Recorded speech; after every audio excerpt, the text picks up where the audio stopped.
Salut Joël, comment vous allez? Donc, j'ai présenté ma déclaration IFP, je vais déposer ma demande de visa à l'ambassade, je n'ai pas un garant. Comment est-ce que je peux obtenir un garant? Tu peux être mon garant, tu peux m'aider à obtenir un garant. Comment faire pour avoir un garant? Comment faire? Salut tout le monde, j'espère que vous allez très bien. Donc, soyez les bienvenus sur notre nouvelle vidéo. Disons, c'est la deuxième vidéo de l'année. Wouh! Deuxième vidéo de l'année, donc voilà. C'est ça, aujourd'hui on va parler de ce que vous avez entendu parler, les termes garant. Donc, sur le garant. Alors aujourd'hui, ce sujet, c'est très important.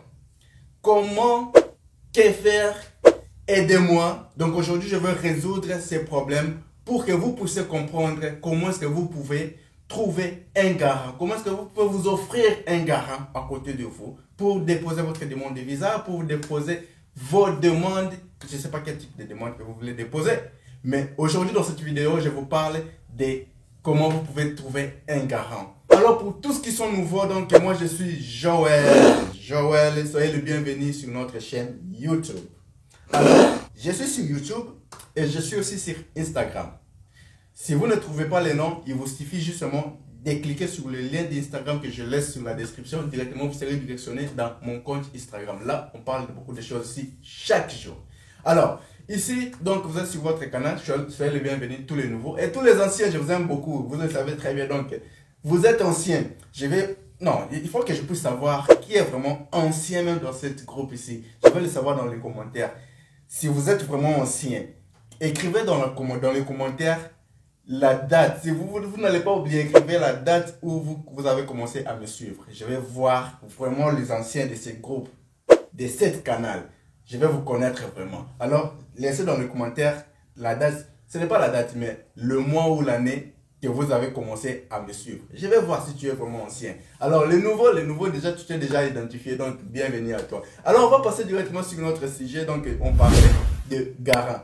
Beaucoup de personnes ont des difficultés, vraiment, oui, des difficultés de trouver un garant pour présenter leur demande de visa, pour présenter leur demande de je ne sais pas de quoi, mais ils ont des difficultés parce que je reçois vraiment des 1000 messages. Surtout ceux qui veulent faire la demande de visa de recherche d'emploi, ils ont toujours le souci sur le garant. Alors je vais vous parler ici de comment vous pouvez trouver un garant. Parce que ça, c'est quelque chose de très simple.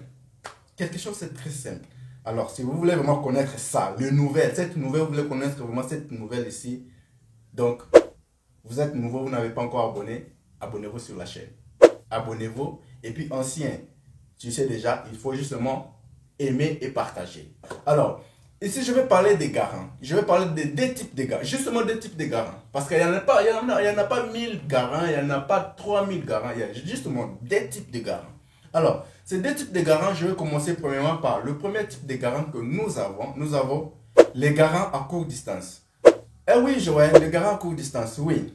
Le premier garant que nous avons, dans ces deux garants, nous avons premièrement un garant à courte distance. Et puis nous allons parler aussi, parce que si on parle de courte distance, nous allons parler aussi de longue distance. Nous avons aussi un garant à longue distance, c'est-à-dire nos deux garants. Alors, le premier garant que je dis à courte distance, c'est qui? Le premier garant... Je pense que c'est vraiment bien que je commence par le deuxième. Ouais. Excusez-moi là, mais on va commencer par le deuxième parce qu'il faut bien expliquer ça pour que les gens puissent comprendre. Donc, je vais commencer par le deuxième garant. Le deuxième garant qu'on appelle le garant à longue distance. Le garant à longue distance, c'est qui, c'est quoi? Donc, lorsqu'on parle de garant à longue distance, c'est justement quelqu'un qui se trouve très loin de chez toi, qui se trouve très loin de ton pays, qui ne se trouve pas tout proche de toi. Là, on appelle un garant à longue distance. Oui, ça peut être mon oncle qui vit en France, moi je suis au Sénégal. Ça peut être mon frère qui vit en Afrique du Sud, moi je suis au Togo. Ça peut être ma tante, ma mère qui se trouve au Portugal, au Canada, mais moi je vis au Cameroun ou au Congo. C'est très long. C'est très longue distance, c'est-à-dire Afrique, Amérique, Asie, donc c'est déjà la séparation. Alors c'est ce qu'on appelle le garant à longue distance.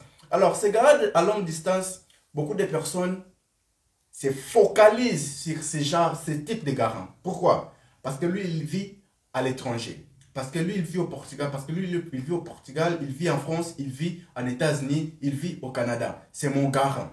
Beaucoup de personnes ont du mal à comprendre certaines choses. Alors, je ne vais pas donner vraiment l'avantage, mais je vais donner vraiment les inconvénients. L'avantage parce que c'est quelque chose de normal. Alors, ces garants-là ont beaucoup de problèmes sur votre demande, parce que vous allez déposer les demandes parce que vous avez un garant et vous vous êtes assuré que j'ai un visa. Je vais recevoir la positivité. Je vais avoir mon visa parce que j'ai un garant. Et il faut comprendre que ce type de garants à longue distance, ce sont des garants qui ont beaucoup de problèmes pour que vous puissiez obtenir votre résultat positif dans des demandes que vous allez déposer à l'ambassade. Pourquoi est-ce que je vais te dire ça? Parce que je vais vous expliquer pourquoi. Parce que ce type de garants, ce sont des garants qui vivent au monde des Blancs. Et le monde des Blancs, ce n'est pas un monde très facile à vivre parce que c'est un monde très contrôlé par le propriétaire du pays, c'est-à-dire le gouvernement du pays en question. Alors, ces types de garants ont beaucoup de problèmes sur la vérification de sa personnalité. Je vais donner des exemples. Oui, j'ai un garant qui vit en France ou au Portugal. Donc, il a fait tout, il m'a donné tout. Parce qu'il y a beaucoup de personnes, vous êtes là, vous me suivez, il y a ceux qui ont déjà passé par cette situation. Il a un garant qui lui a fait tout, qui a donné tous ses documents, mais il a demandé le visa, on l'a refusé le visa. Et ils ne comprennent pas pourquoi. Mais j'ai tout donné, mais pourquoi on m'a refusé le visa? Vous ne comprenez pas pourquoi. Mais je vous dis pourquoi. Parce que ce type de garants à longue distance, ce sont des gens qui vivent déjà à l'extérieur. Et le monde de l'extérieur, disons Portugal, France, Amérique, ou partout à l'extérieur, à part l'Afrique, qui vit à l'extérieur de l'Afrique, ce sont des garants qui ont vraiment beaucoup de contrôle. Ils peuvent faire leurs documents, tout document complet. Il va vous donner le document. Mais vous n'allez pas recevoir la satisfaction. Pourquoi? Parce que lorsque les documents sont partis en analyse à l'ambassade, l'ambassade commence à analyser les documents. Ce n'est pas justement les documents que votre garant vous a donné que l'ambassade va analyser. À part ça, l'ambassade analyse aussi ce qui est sa personnalité, ses modes de vie, là où il vit. Sans appeler votre garant, sans entrer en contact avec votre garant, mais par le système automatique, parce que ici, dans le monde européen, tous, on est enregistrés. Tu peux faire un crime ici, demain, tu vas te voir apparaître dans la télévision, toutes tes identités, mais on ne t'a pas encore attrapé, mais toutes tes identités sont déjà sorties. Pourquoi? Parce que, justement, dire que le monsieur était en chapeau, il est noir, il est comme ça, les yeux bleus, c'est fini. Ils vont entrer dans le système, ils voient ce type de personnes, donc ton identité sort directement. Donc, ces personnes-là, lorsque vous donnez les identités, ils donnent ces identités, l'ambassade va commencer à faire des analyses. L'ambassade, lorsqu'il va maintenant terminer de faire les analyses des documents qu'il a donnés, parce que la personne va dire quoi, j'ai des millions dans mon compte bancaire, je travaille, je reçois X, j'ai une maison. Et l'ambassade, oui, il a reçu les documents. Après, l'ambassade lui-même, il va maintenant voir la personne dans leur système administratif du pays. Il voit que M. X, il vit dans une maison, oui, mais il n'a pas ça, il n'a pas ça, il n'a pas ça. Tout ce qu'il a donné comme dans ces documents, ce ne sont pas vrais. Passons à cet exemple. Et vous avez déjà les refus directement. L'autre exemple, peut-être moi je vis ici. Je donne l'exemple moi-même. Je vis ici au Portugal. Quelqu'un vient me dire que je sois son garant. Je dis oui, je vais être son garant. Mais je loue une chambre et je fais les documents, tout qu'on sort, je travaille, tout. La résidence, tout, j'envoie la personne. Et l'ambassade analyse le papier, oui. Maintenant, il va contrôler chez lui, dans ce système administratif du pays. Il voit que Monsieur Joël, oui, il vit au Portugal, il est légal, tout qu'on sort. Mais il vit dans une chambre, il loue une chambre, il reçoit un salaire base qui est 760 euros. Il paye loyer 300 ou 400 ou 350. Il mange ceci, il paye son transport. Bon, si on fait le calcul, ça lui reste justement dans la poche 100 euros, 200 euros maximum. Alors, le monsieur, il veut assumer la responsabilité de quelqu'un qui va à l'extérieur pour quelques jours. Si lui-même, dans sa poche, lui manque de l'argent ou ne lui reste pas beaucoup d'argent, mais il va assumer la responsabilité de cette personne. Déjà, l'ambassade garantit déjà votre refus. Pourquoi? Il a analysé la situation de la personne. Ce n'est pas les documents que vous avez reçus, mais il a analysé la situation de la personne. Alors, du coup, je voulais vous dire quoi? Ceux qui ont des familles, c'est-à-dire ici, bon, moi j'ai ma femme en Afrique, j'ai mon enfant en Afrique, je vais le faire venir, donc je serai un garant.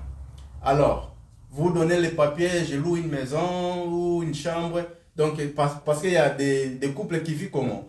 Bon, moi je suis ici, ma femme il est à l'extérieur, il est dans mon pays, il est avec mon enfant, donc en attendant qu'ils sont là-bas, moi ici je vais louer une chambre.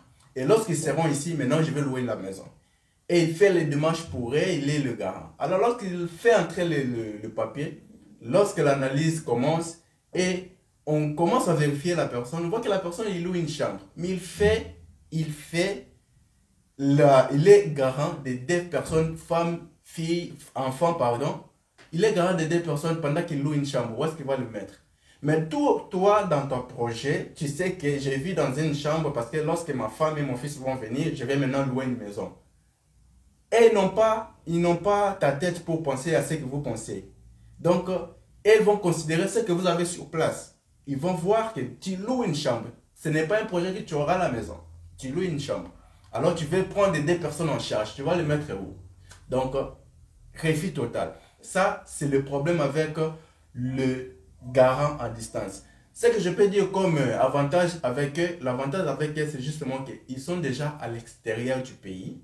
Ils sont légaux, donc ils peuvent influencer parce qu'ils sont légaux, ils sont à l'extérieur du pays. Mais cette influence doit vraiment combiner avec son mode de vie.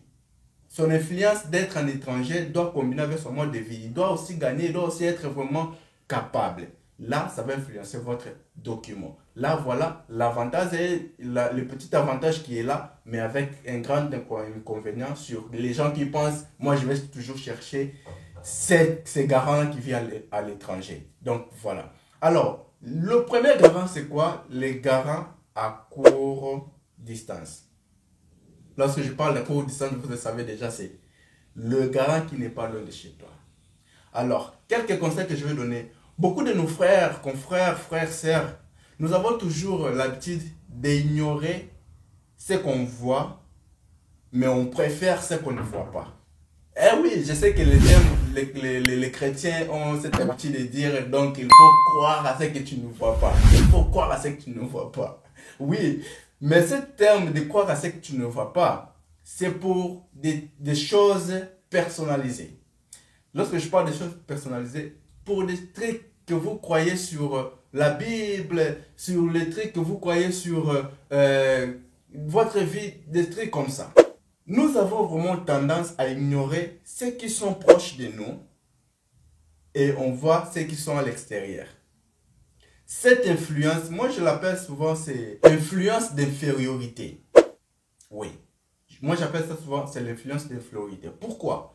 Parce que lorsque nous ignorons nos frères et sœurs qui sont à côté, nous pensons que ceux qui sont à l'extérieur, ce sont les gens qui sont plus importants. Et nous faisons échapper notre bonheur, notre chance de réussite pour aller perdre le temps hier. Pourquoi? Les garants à courte distance, je parle de ton frère qui est dans ton pays, qui est avec toi, qui s'assoit avec toi, quelqu'un que tu connais dans ton pays, là où tu es. C'est ça, ce que j'appelle les garants à court terme. Ces gens-là ont beaucoup de chances pour vous aider à obtenir votre satisfaction d'une demande. Pourquoi? Parce qu'ils ne sont pas dans le même vie avec ceux qui vivent à l'extérieur. C'est-à-dire, ils peuvent vous donner leurs documents, tout consort, les documents qu'ils travaillent. Mais en faisant l'analyse à l'ambassade, l'ambassade n'aura pas leurs données pour commencer à analyser comment est-ce que ce monsieur-là vit. Parce que le monsieur, il est dans son pays. Par exemple, je vais dire à Dakar, au Sénégal. L'ambassade du Portugal ne veut pas entrer pour savoir la vie de M. Mohamed. Il ne connaît pas Mohamed. Pourquoi est-ce qu'il va vouloir savoir la vie de M. Mohamed, de M. Traoré? Non. Mais si tu étais dans son pays, le Portugal, il va vouloir savoir, mais M. Mohamed, ici dans mon pays, qu'est-ce qu'il fait, qu'est-ce qu'il mange, combien il gagne. Mais il est au Sénégal, il n'a pas droit.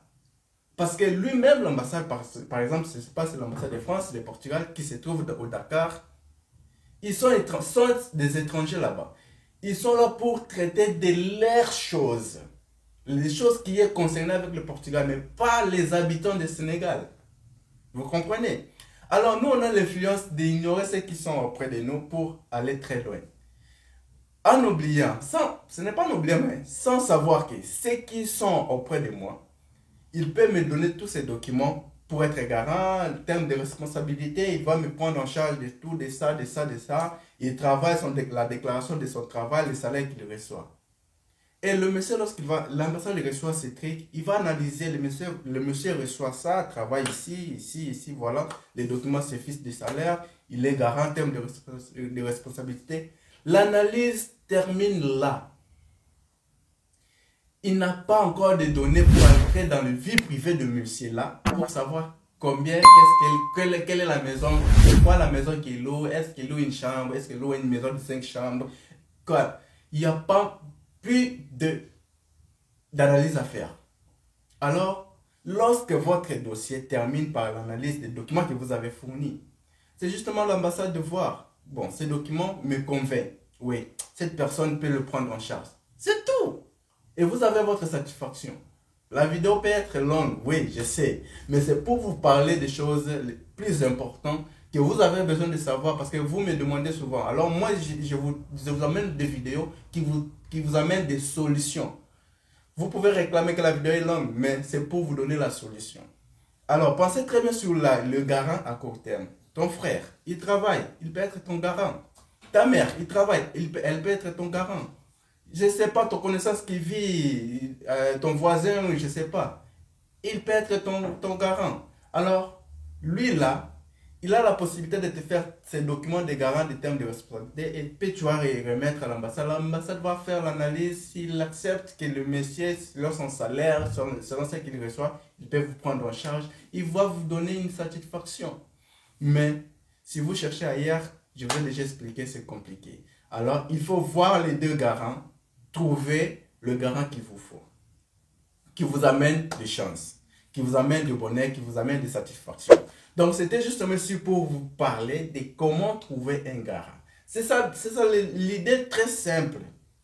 Analysez, regardez la vidéo même 2 fois, 3 fois, 4 fois pour bien penser, mieux penser, regardez-la même 3 fois, 4 fois et puis partagez avec les autres. Ne laissez pas cette vidéo pour vous parce qu'il y a plusieurs personnes qui veulent voyager, qui veulent faire des demandes, qui ont besoin de garants. Alors, même si vous n'aurez pas en mesure de parler avec la personne, l'expliquer sur cette vidéo, il envoie même le lien de la vidéo. Il va regarder, il va comprendre. Donc, c'est très important. Alors, c'était la vidéo d'aujourd'hui. Donc, je vous dis merci pour tous ceux qui ont trouvé des solutions sur cette vidéo. Parce que je sais que vous n'allez pas oublier de laisser votre j'aime, d'aimer, de partager aussi la vidéo. Donc, moi, je vous dis au revoir. On se voit pour la toute prochaine vidéo. On est ensemble.